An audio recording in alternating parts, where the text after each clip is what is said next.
이 시간 저희들에게 허락하신 하나님의 말씀은 이사야서 52장 13절부터 15절까지 말씀입니다. 보라, 내 종이 형통하리니 받들어 높이 들려서 지극히 존귀하게 되리라. 전에는 그 모양이 타인보다 상하였고 그의 모습이 사람들보다 상하였으므로 많은 사람이 그에 대하여 놀랐거니와 그가 한 나라들을 놀라게 할 것이며 왕들은 그로 말미암아 그들의 입을 봉하리니 이는 그들이 아직 그들에게 전파되지 아니한 것을 볼 것이며 아직 듣지 못한 것을 깨달을 것임이라. 아멘. 너 걱정 근심하지 마라. 우리가 늘 들었던 이야기지만 오늘 이 예배 시간에 특별한 음성으로 하나님의 음성으로 들리는 그런 귀한 시간 되기를 소원합니다. 우리 옆 사람 축복하면서 인사 나누겠습니다. 예수 그리스도만 바라보면서 삽시다. 예수 그리스도만 바라보고 삽시다. 아멘. 오늘은 사순절 사순절 첫 번째 주일입니다. 우리가 사순절 하면 1년에 한 번씩 오는 어떤 일상적인 아니면 이벤트와 같은 그런 계절로 생각하기 쉬워요. 저도 부끄러운 고백 드린다면 이제 이게 나이 탓인지 모르지만 우리 선배님들 앞에서 죄송하게 1년이 너무 빨리 가요. 사순절 묵상집을 1년 전에 편집했는데 또 다시 편집해야 되는 그런 시간으로 느껴지더라고요. 그런데 기도하면서 준비하면서 그런 생각이 강렬하게 들었습니다. 우리가 너무나 습관적인 사순절을 보내지 않았나. 2024년 사순절은 저에게 주시는 감동이었습니다. 너에게 특별한 사순절이 되기를 원한다. 그 음성에 저는 아멘으로만 화답할 수밖에 없었습니다. 그래서 예수님을 이 사순절에 묵상해야 될 그 예수님과 십자가를 더 깊게 바라보기를 결단하고 바라봤습니다. 예수 그리스도에 대한 예언은 이미 구약에서 이루어졌던 예언입니다. 예수님이 십자가에서 못 박혀 돌아가심은 하나님이 창세전부터 준비하신 의원의 은혜의 계획이었고 그것은 한 점의 오차도 없이 하나님이 이루어주시는 기적과 같은 일이었습니다. 그 예언은 이미 구약에 분명히 저희들에게 이야기해주고 있었습니다. 특별히 이사야서를 보면 이 예수 그리스도, 이사야서는 주의 종이라고 표현하죠. 이 주의 종에 대한 예언들이 많이 들어있는데 신학자들은 이사야서에 여호와의 종에 대한 4편의 찬송이 있다고 이야기합니다. 그것이 바로 42장, 49장, 50장, 53장에 나옵니다. 이 4편의 여호와의 종에 대한 노래가 나오는데 오늘 우리가 함께 읽었던 이 본문 말씀은 마지막 4번째 고난받는 주의 종의 노래라고 부릅니다. 예수 그리스도가 십자가에서 순환당하는 그 사역의 세부 요소들을 온전히 담은 그러한 노래이기 때문입니다. 메시아의 숭고한 희생, 또 순종하는 그런 자세, 또 그 순종과 십자가에서 죽으심으로 말미암아 이루어진 위대한 결과들, 그리고 구속사역을 위하여 처절하게 낮아졌던 겸손하신 예수 그리스도, 역동적인 승리와 또 부활로 말미암아 우리들에게 기쁨을 주었던 하나님의 그 은혜들, 이 모든 것들이 온전히 담겨져 있습니다. 특별히 이 주님의 고난에 대하여 바라볼 수 있는 하나님의 시선과 우리가 주님의 고난을 바라보는 우리의 시선이 하나 되기를 간절히 원하여 이사야 선지자를 통하여 이 노래를 우리들에게 들려주시는 것입니다. 오늘 본문은 우리에게 의외로 다가올 수가 있습니다. 왜냐? 여호와의 종, 우리가 부르는 그리스도, 메시아가 왜 고난을 받아야 되는가라는 것입니다. 그냥 고난만 받는 것이 아니라 죽임마저 당했습니다. 이것은 그 누구도 예상치 못한 그런 결과입니다. 우리의 삶을 보면 매일매일 왜 처절하게 살고 있습니까?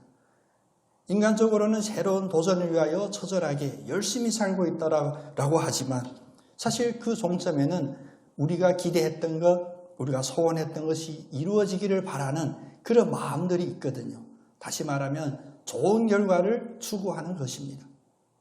그렇다면 전지전능하시고 가장 선하신 하나님, 그 하나님 일이 당연히 우리가 봐도 기쁘고 칭찬할 만하고 보암직하고 좋은 결과가 되어야 하지 않겠습니까? 근데 하나님이 우리를 구원하는 그 방법으로 무엇을 제시했냐면 하나님의 종의 고난과 죽음을 제시한다는 것입니다. 여기서 우리들에게 드는 또 하나의 질문이 있습니다. 아니, 하나님이 힘이 부족해서이냐, 능력이 없어서이냐? 아닙니다. 애굽에서 편하게 종살이하던 자기의 백성들을 이끌어내신 그 하나님을 보십시오. 그에게는 상상하지 못할, 인간이 상상하지 못할 능력들이 있었습니다. 애굽에서 그 노예들을 풀어주지 않으려고 하는 바로에게 10가지 재앙을 내리면서 풀어주었고, 또 광야로 이끌어 나갈 때 홍해가 막았을 때 그냥 말씀으로 홍해를 가르고 그들을 건너게 했습니다. 광야에서는 또 어떻습니까? 먹을 것이 없다라고 아우성하면 하늘에서 먹을 것을 내려주시고, 마실 물이 없다라고 하면 반석에서 물을 내시는 그 하나님의 능력을 충분히 보여주셨습니다. 그런데 이렇게 능력 있으신 하나님이 왜 구원의 방법으로, 유일한 방법으로 그리스도의 고난과 죽음을 우리들에게 제시하였을까요? 오늘 이 말씀을 좀 더 깊이 살펴보면 더욱더 우리의 마음이 찢어지는 그런 기록들이 있습니다. 주님이 십자가에서 돌리신 그 모습, 우리 기독교의 십자가에는 예수님이 달려있지 않죠. 우리 옆에 있는 성당에 보면 성당의 십자가에는 예수님이 달려있는 모습들이 있습니다. 그래서 우리가 십자가를 바라볼 때 혹시나 그 십자가에 달리신 그 예수님이 생생하게 처절하게 우리의 눈에 들어오지 않을까 봐 염려되기도 합니다. 예수님이 십자가를 지실 때 그 고난의 고통이 얼마나 컸는지를 이사야서 50장 6절은 이렇게 구체적으로 말씀하십니다. 나를 때리는 자들에게 내가 등을 맡기며 나의 수염을 뽑는 자들에게 나의 뺨을 맡기며 모욕과 침뱉음을 당하여도 내 얼굴을 가리지 아니하였느니라. 채찍이 다가오면 등을 내주었다고 합니다. 수염을 뽑는 자들에게 오히려 그 뺨을 맡겼고요. 얼굴에 침뱉고 능력할 때 내 얼굴을 가리지 않았다고 합니다. 그 주님을 이 사순절 기간 온전히 바라보기를 원합니다. 이 자리에 계신 여러분들은 다양한 어떤 꿈과 계획을 가지고 특별히 이 사순절 기간이 여러분의 일생에서 매우 중요한 한 순간일 수도 있습니다. 어쩌면 채찍을 때리는 자들을 만날 수도 있고 수염을 뽑는 자들도 만날 수 있고 얼굴을 맞대고 당면에서 침을 뱉고 능력하는 자를 만날 수도 있습니다. 그러나 이것이 나의 욕구나 나의 어떤 성취를 위하여 당한다면 그것은 참을 수 없는 것이죠. 그것은 수치스러운 일이죠. 그러나 예수님은 왜 이런 것을 그대로 감당하였을까? 그 주님을 온전히 바라보는 우리의 사순절 기간이 되기를 원합니다. 그래서 히브리서는 믿음의 주여 온전하게 하시는 그 주를 바라보자, 예수를 바라보자 라고 우리에게 호소합니다. 얼굴이 상하고 그 얼굴에 침이 묻어 있고 등에는 채찍 자국이 나오는 그 주님을 바라볼 때 우리는 인간적으로 슬프다, 마음 아프다, 마음이 찢어진다. 그런 눈물로 감당해서는 그건 1차원적인 감당입니다. 주님이 왜 그런 모습으로 우리들에게 우리가 간절히 원하는 모든 문제의 해결인 구원의 문제의 해결 방법으로 제시해 줬을까? 이것이 온전히 우리의 마음에 기억되기를 원합니다. 상하신 주님, 침이 묻어있는 그 주님, 수염이 뽑혀있는 그 주님의 얼굴을 바라볼 때 우리는 무엇을 온전히 바라봐야 할까요? 우리 한번 같이 고백해 보겠습니다. 우리를 대신하여 겪으신 주님의 고통.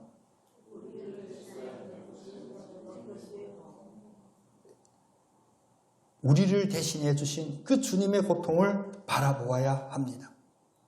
우리는 세상의 많은 일들을 볼 때 우리는 문제가 생기면 그 문제를 해결하고자 하는 급한 마음들이 다 있죠.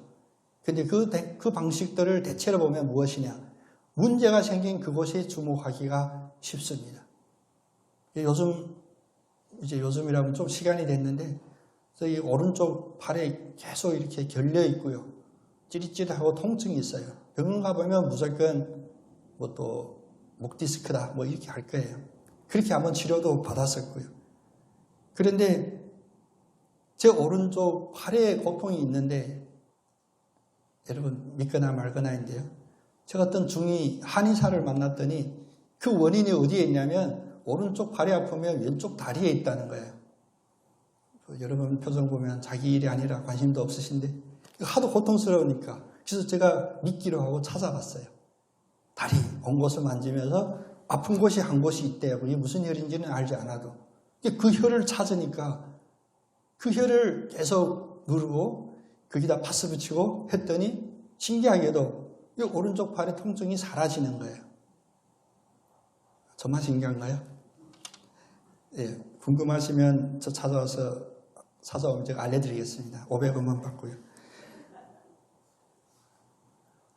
간단한 원리인 것 같은데 저한테는 큰 깨달음을 주는 거예요. 그래, 우리는 문제 만나면 그 문제 해결하기 급급한데 결국 문제와 같이 휘말리게 돼요.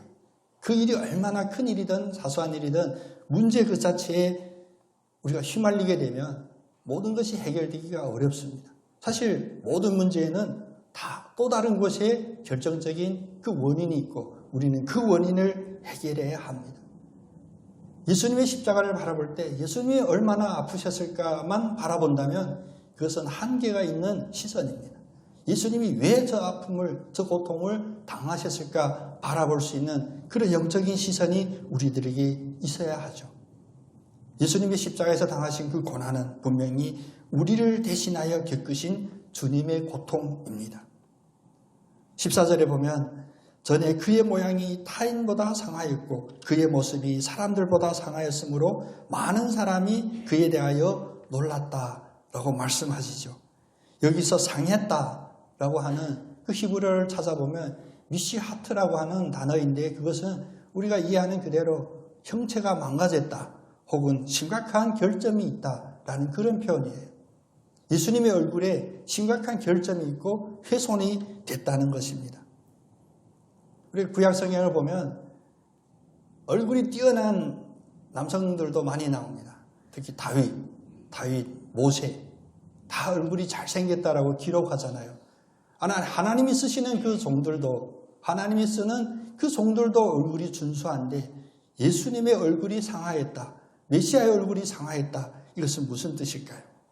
또다시 우리들에게 완전한 주님의 역설의 은혜를 말씀하는 거예요. 우리가 바라는 것, 우리가 판단한 것이 아닌 주님이 가지고 있으신 주님의 계획이 있으시고 주님의 실행이 있으시다는 것입니다. 이 땅에 오신 예수님을 보면 처음부터 너무 초라했어요. 성경 어느 구절에도 예수님이 잘생겼다라고 표현하지를 않아요. 물론 우리는 잘생긴 얼굴에 눈길이 먼저 가기는 하지만요. 이 땅에 오신 예수님은 완전히 초라한 시골 베들레헴에서 태어났습니다. 저도 제주에 부임한다고 하니까 많은 이들이 우리끼리만 알고 이렇게 공개하면 안 됩니다. 저한테 그러더니 너 유배지로 가냐고. 그 언제적 얘기예요. 시골이라고 정해진 뭐가 있어요. 갑자기 어느 분 얼굴 보니까 생각나는데 혁재는 시골인가요? 아닌가요? 아닙니다 하고 대답할 줄 알았는데 제주에는 어느 곳도 남들이 볼 때는 시골이라고 하겠지만 우리가 생각할 때는 그것이 시골이 아니에요. 왜? 내 고향이고 나의 생명의 기반이 되고 시작이 되는 거예요. 메시아가 이 땅에 나오면 어디에 태어나야 합당할까요? 당연히 왕궁에서 태어나야 합당하겠죠. 아닙니다. 그 동네에서 시골이라고 놀림받는 베들레헴에서 태어납니다. 태어난 그 장소도 보면 말구유에서 태어나요. 온전한 집 안에서도 태어나지를 못했습니다. 또 그가 커간 과정을 보면 하나님이 그에게 지혜와 총명을 줘서 날로 커가더라 했지만 하는 일을 보면 저희도 목수일 하시는 우리 선배님 계시지만 목수일을 하면서 평범한 일상을 삽니다. 더 충격적인 것은 그가 십자가에 달리실 때 없는 죄명을 뒤집어 쓰고 온갖 능력을 다 당하면서 십자가에 달리십니다. 처참하게 죽으십니다. 여러분, 왜 예수님의 모습이 이런 모습이어야 할까요? 이런 상한 얼굴이고 상한 몸이어야 할까요? 이사야서 53장 5절은 그 이유에 대하여 변명의 여지가 없이 우리들에게 선포하십니다. 그가 찔림은 우리의 허물을 인함이요 그가 상함은 우리의 죄악을 인함이라. 그가 징계를 받음으로 우리가 평화를 누리고 그가 채찍에 맞음으로 우리가 나음을 입었도다. 예수님의 채찍으로 맞음으로 말미암아 우리가 맞아야 될 채찍을 대신 지셨고 우리에게는 그 채찍의 형벌이 임하지 않는다는 것입니다. 그러면 예수님의 그 상한 모습이, 그 상한 형태가 처참하면 절참할수록 그것은 무엇을 이야기하냐? 우리가 지은 죄가 그만큼 크다는 겁니다. 예수님의 채찍을 100대 맞았다면 우리가 진 죄가 100대 맞아야 될 그런 죄를 진 것이고, 예수님이 십자가에서 목숨을 바쳤다면 우리가 진 죄는 우리가 목숨을 바쳐도 해결할 수 없을 만큼 큰 죄악이었다는 것입니다. 십자가를 바라볼 때 예수님의 그 피부에만 머무르지 않는 우리의 시선이 되기를 원합니다. 예수님이 십자가에서 당한 그 고난이 크면 클수록 그것은 거울처럼 우리의 죄가 그만큼 큼을 보여주는 영적인 거울임을 늘 기억하시기를 원합니다.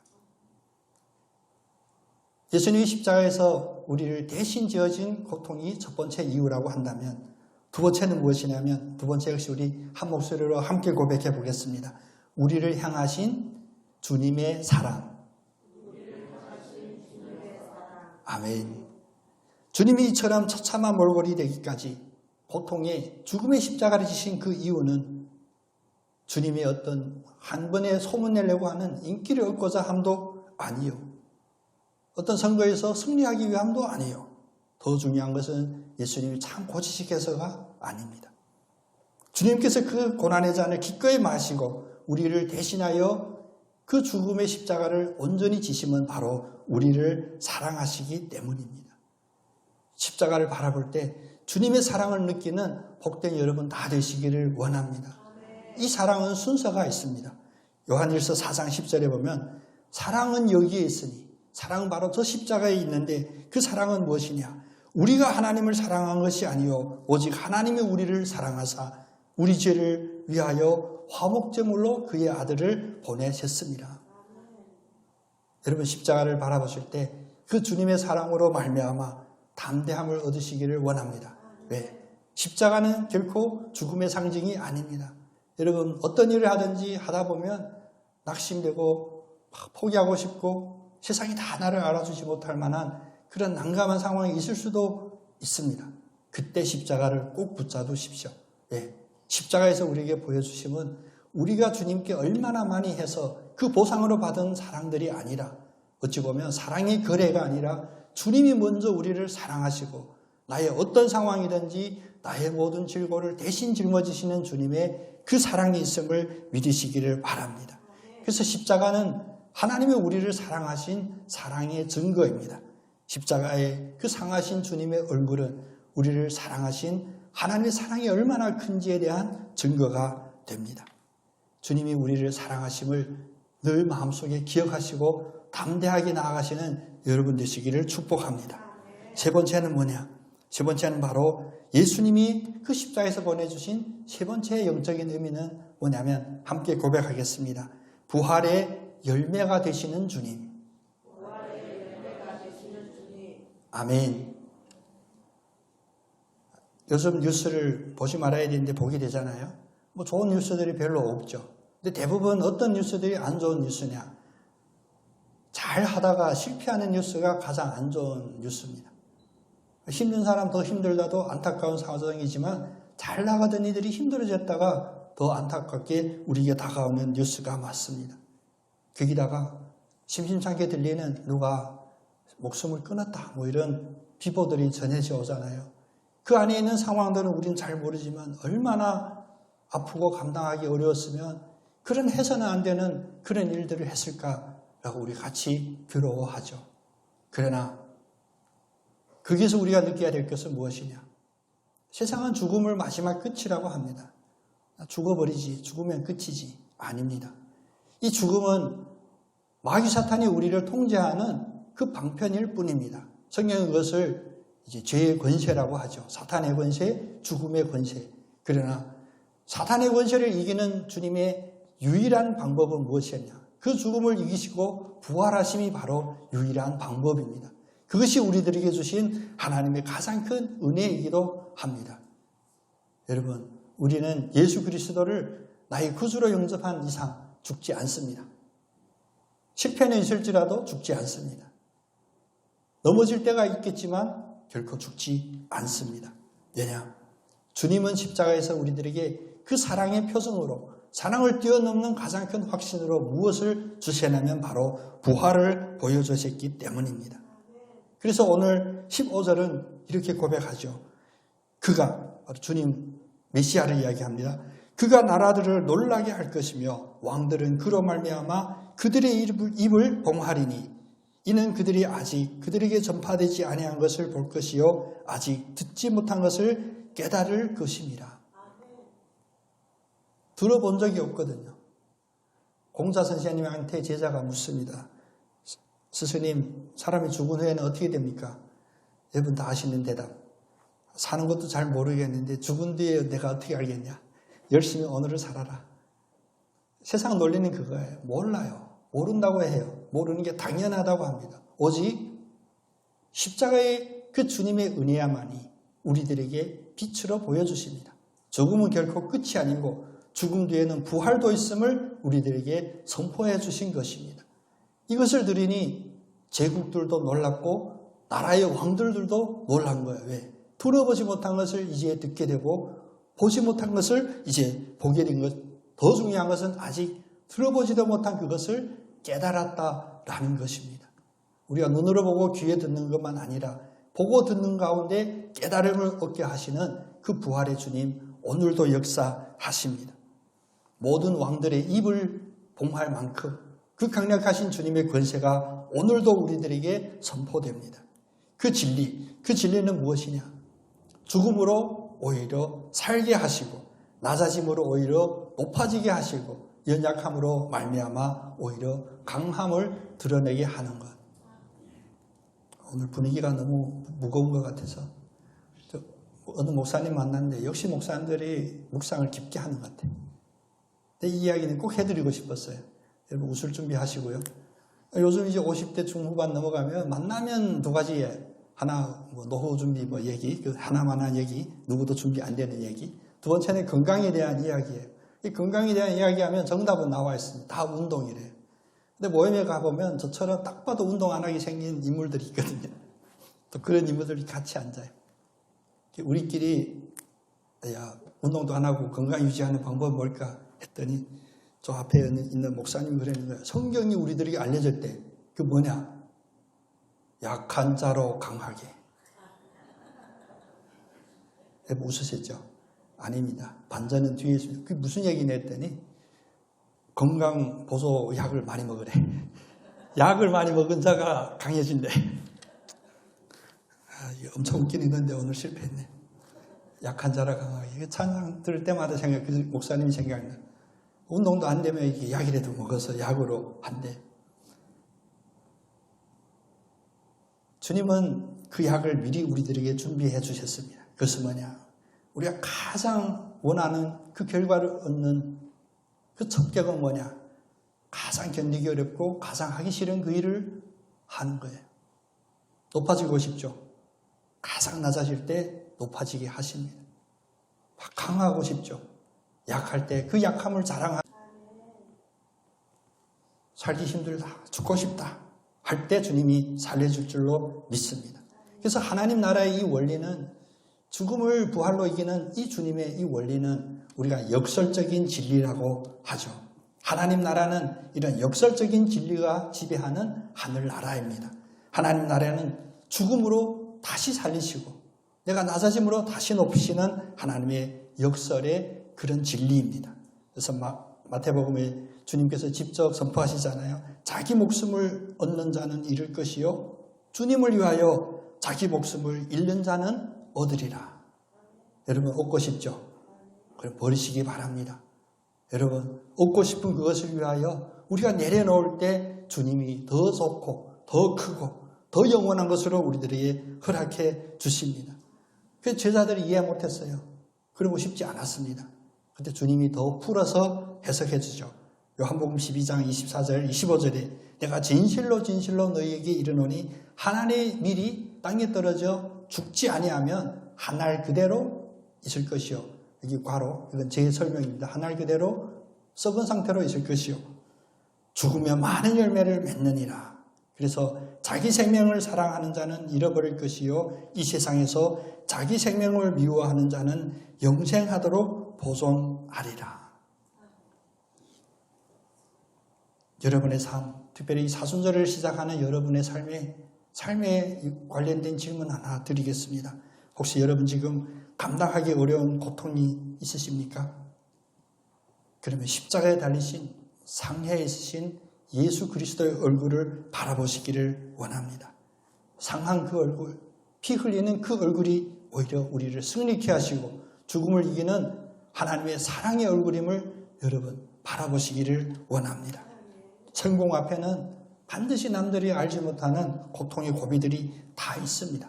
그리고 부활의 그 기쁨을 온전히 누리려면 내가 죽을 만큼 어려운 죽음의 고통이 선행됨도 여러분 기억하시기를 원합니다. 오늘 잠깐 겪는 고난 결코 우리를 죽이지 못합니다. 왜? 주님께서 이미 그 믿음과 그 사랑의 원리를 십자가에서 우리들에게 보여주셨기 때문입니다. 우리 결론 마무리로 우리 다시 한번 힘을 얻는 믿음의 고백을 하겠습니다. 다 함께 갑니다. 십자가 없이는 부활이 없습니다. 아멘. 부활만 원하시는 여러분에게 힘이 되는 말씀이 되기를 원합니다. 자기 십자가를 질 때 주님이 주시는 영생의 영원한 생명의 그 면류관이 주어질 것입니다. 오늘도 우리를 향하여 낮은 자를 높여주신다고 하시는 그 말씀은 단지 공자나 논어에 가르치는 그런 가르침이 아니라 주님이 직접 체험하시고 직접 실행하시고 우리들에게 보여주시는 그 믿음의 간증이십니다. 십자가에서 주님의 사랑을 느끼고 십자가에서 주님의 부활을 느끼고 그래서 오늘도 주님의 그 사랑 안에서 이 사순절 기간이 타자로서의 예수님을 품는 것이 아니라 나와 연합이 되어 함께하는 그 예수님을 품으시는 그래서 묵상하는 중에 여러분 여러 가지 방편들이 있죠.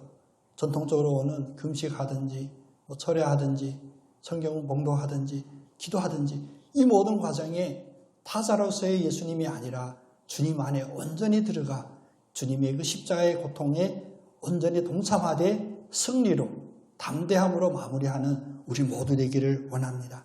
다음 주도 사순절 제2주 우리 부활주일까지 주님의 이 십자가를 바라보는 주님의 말씀을 간절히 사모하기를 원하오니 주님 한 주간 동안 여러분들도 주님을 사모하고 십자가를 바라보는 가운데 거룩한 삶, 승리한 삶 되기를 간절히 소원합니다. 기도하겠습니다.